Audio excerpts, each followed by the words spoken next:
Hello, enuanom. Mema obia akwaba eba maize tasty meals so.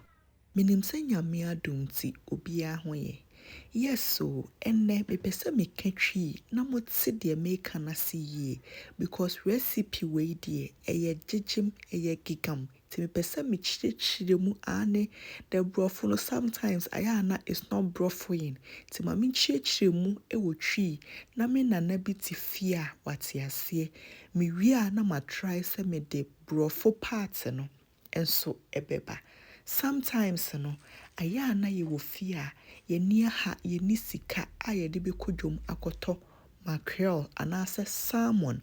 Inti ma fa to me ho say me be kire mu process we especially me nkofo a omote abrochie me di we emamo inti ye be start ye di ye kivo pepper anase ye muko esam ebegu ye bowl mu na ye di all purpose seasoning ye di anwa na ye di milk kakra nso aka ho aya ema ore mfisa wo di enchine kakra ebeka ho ama na ye de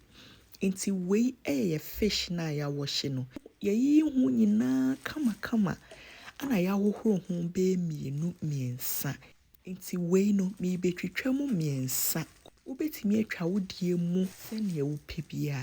me use bread knife because emane kama ana emane simple nso inti we ye one trick a me de ma wo se wo fie na wo sekan a ano enye nama ne na we use wo bread knife ebema wo recipe no aye jeje ebe simple amount inti metwitwa me fish ni mu nyina awie no na ma serve na se ma line ne up ewo me tray so me use process mienu we ye baako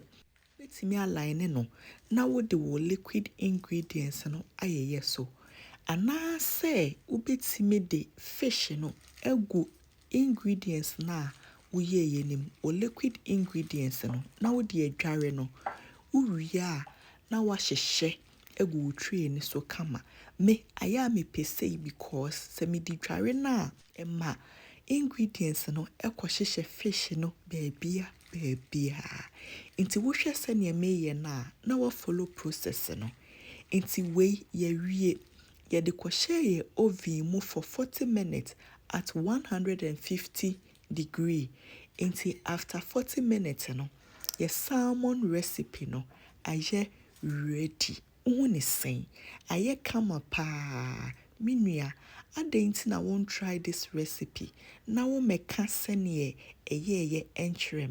me da obia se wa hwe me till this time se wa hwe me till this time it means say when jimeduane ho